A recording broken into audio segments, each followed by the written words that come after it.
Hi, I'm Randy Roberts. I am an executive and career life coach and also do leadership coaching. And for those of you who have been following along, thanks for rejoining us today. Or if it's your first time listening in, really glad that you're here. I pick topics that are coming up frequently with my clients. And things tend to happen in waves and in themes. And I know that if these are conversations that are coming up with multiple clients, it's happening more out there today than I necessarily see. So, kind of excited about today's topic, which is around what can you do that your future self will thank you for as a leader? And one of the reasons that I love this topic so much is because it gets you dreaming. It gets you thinking about who you want to be, what's the mark that you want to leave. And it pulls it back to today into some things that you can control in terms of your mindset, your approach, the decisions that you make. So I think there's a lot here for you, and I'm eager to hear what you have to say and hope you get a lot out of it. So let's dive on in. Okay, so again, our focus is things that your future self will thank you for from a leadership perspective. And truly this is along the lines of, you might not think about it this way, but one of the greatest gifts you can give yourself as a leader is to think beyond today and to make decisions that your future self will appreciate. And in the rush of our daily demands, it's really easy for us to focus just on solving the immediate thing that's in front of you.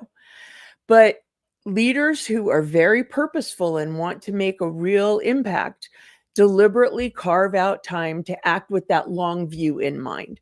It might be investing in skills. It might be investing in relationships, strategic positioning, and thinking, strategically for the long term. It will not only make you more effective now, it will make things easier for you now, but it will set you up to have the impact that you're looking for in the future and long term. Leadership impact is not built overnight. It's the product of constant, small, intentional actions and the discipline to avoid choices that are not aligned with your vision. So that's what we're going for here. So the first step really is to define what that future leader vision is. Who do you want to be as a leader? And for some of you, you may already be there. But for most of us, there's some kind of a gap. If you are earlier in your career, of course, there's going to be a lot that you need to learn. So your time frame might be a little longer. That's really up to you.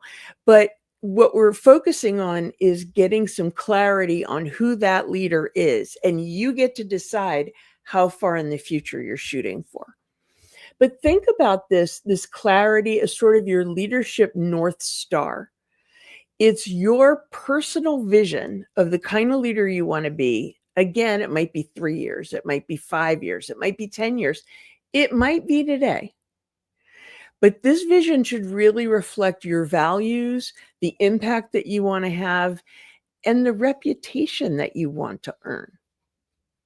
So once you've defined it, that becomes your touchstone for decision making.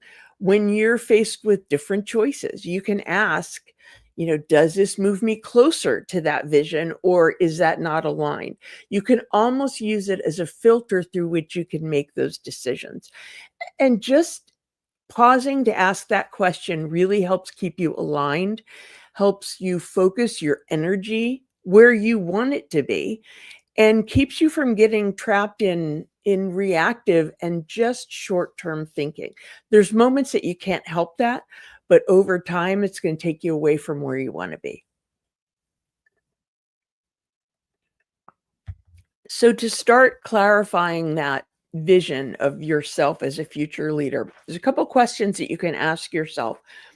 And one way to do this may be to journal or to write notes or even to speak into a recorder, whatever works for you to answer these questions. They're in no particular order, really. What legacy do I want to leave in my organization and in my industry? And maybe even broader in my life. What legacy do I want to leave? It may feel as though legacy is something you think of really towards the end of your career, but you're building it from the beginning. So it is a good thing to define. Another good question for you is, how do I want my team and my peers and maybe my boss and maybe my customers to describe me as a leader? And if you could think about yourself as a brand, positioning is the real estate that you occupy in the mind of your customer. Think about it that way. What do you want your leadership positioning to be? You get to define this.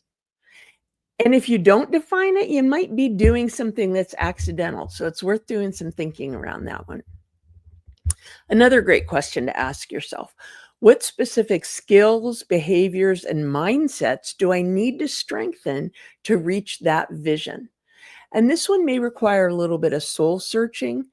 Sometimes when you have an idea of the vision, you might want to ask someone who knows you really well that you could trust to give you the real answer, what they think the things are that you need to develop or gaps you may need to close. Definitely worth thinking about. Also, oh, this one's so important. Which values do I want to consistently demonstrate in my leadership? And many of us in our lives, we have a lot of different values that are important to us. Your core values don't usually change over time, at least not that much, but they could change in priority a little bit. It's really worth thinking about, what values do you want to consistently demonstrate in your leadership, and they're consistent with your core values as a person, as who you are. Finally, how will you measure your success beyond titles or compensation? That may go to impact, that could go to legacy, that could be who you're developing. But the titles and compensation are kind of the easy measures of success. What goes on that list of measures of success for you beyond that? And this future vision, as you define it, it's your guide. It's a great way to put yourself into the mindset of, okay, what does future me, who is living that vision, need me to do today to set that up?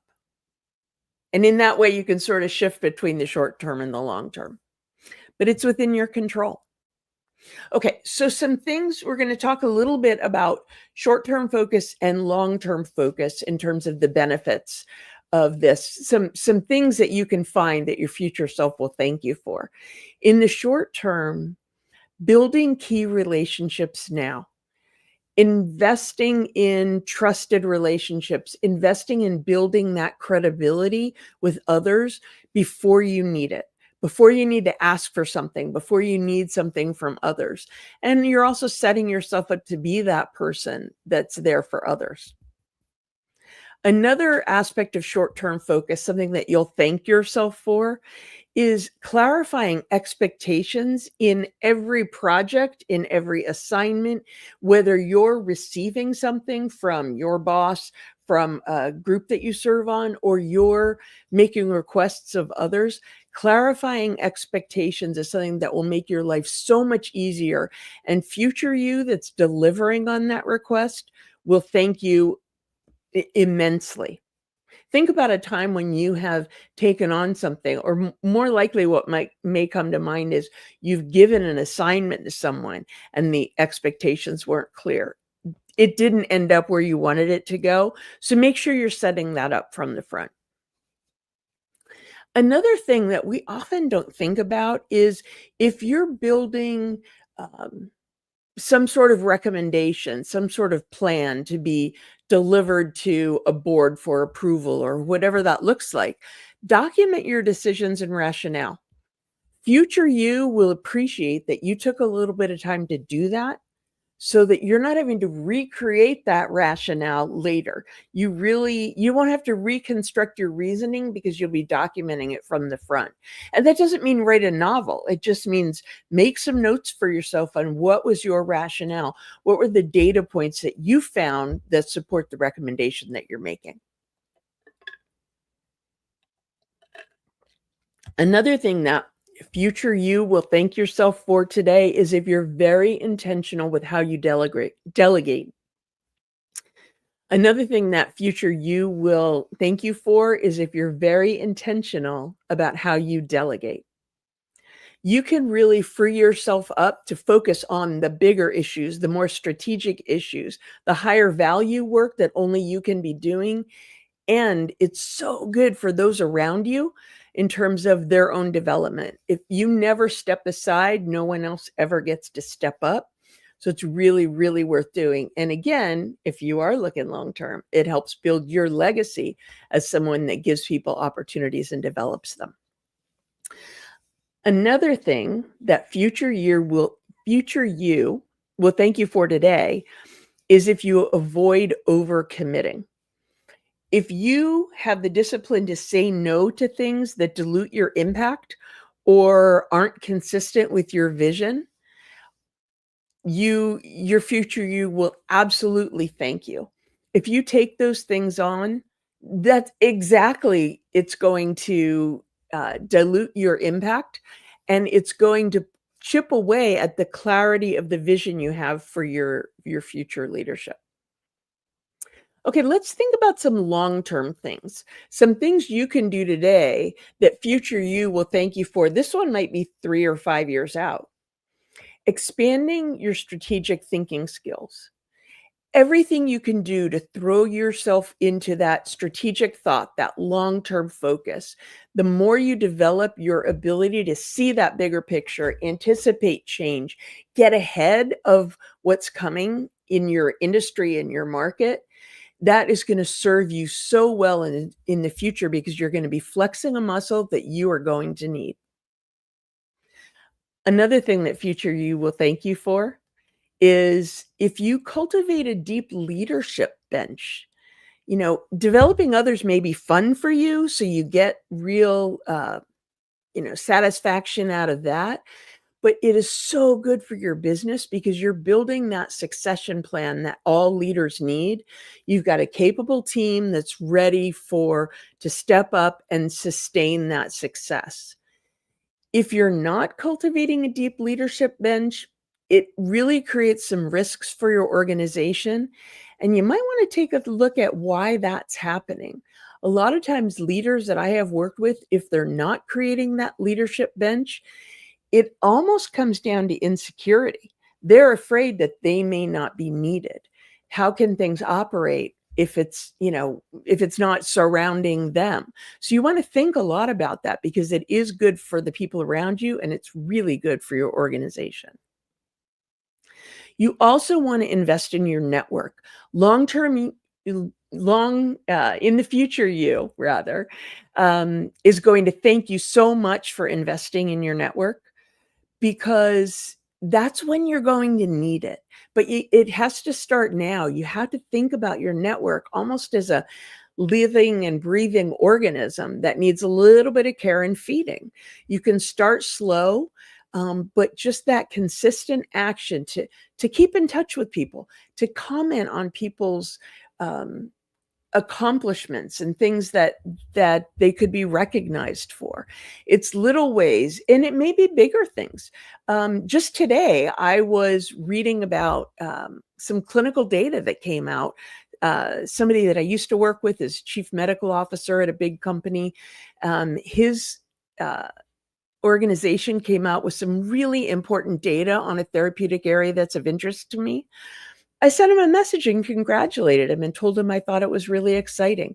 Sometimes people that you haven't been in touch with for a long time will be so grateful to hear from you, and it really helps build those connections and keep them alive. You don't know when you're going to need it. It might be for brainstorming, it might be getting some state of the art thinking that happens outside the four walls in your company. And someday it may even be for a new opportunity for yourself. It's worth doing, and it's kind of fun. Another thing to do that long-term, to have a long-term focus that your future self will thank you for is really prioritizing your personal resilience. That means different things to different people. It means maintaining your physical health. It means maintaining your emotional health. protecting your energy so that you could put it in the areas that are most important to you. And, all of those things go to that mental clarity that you need for really sustained leadership. So this gives you some ideas of where to start, clarifying your vision of who that future leader is. Some short term things that you can do that your future self will thank you for, some longer term things that you can do that your future self will thank you for. But leadership in general, it's about more than just managing the present. It really is about setting yourself up for the future that where you can lead with greater clarity, influence, more ease in the way that you choose to. A lot of times people will talk to me about leadership, and very often what comes up is that they want it to be authentic. Putting some thought behind this is a way to create this in an authentic manner for yourself. And, by defining who you want to become and making those choices today, not only will you increase your leadership impact, but you do create the conditions for a more sustainable and fulfilling career. And boy, that's what my work is all about. Every intentional investment that you make now, every yes that's aligned with your vision, and every no that protects your focus really becomes a gift to your future self. The best leaders are not just building their organizations, they're building their lives and they're building their future selves. And investing a little bit into that will pay off in major ways long term. So thank you for engaging in this. Thanks for listening. I would love to hear what your thoughts are if this is helpful.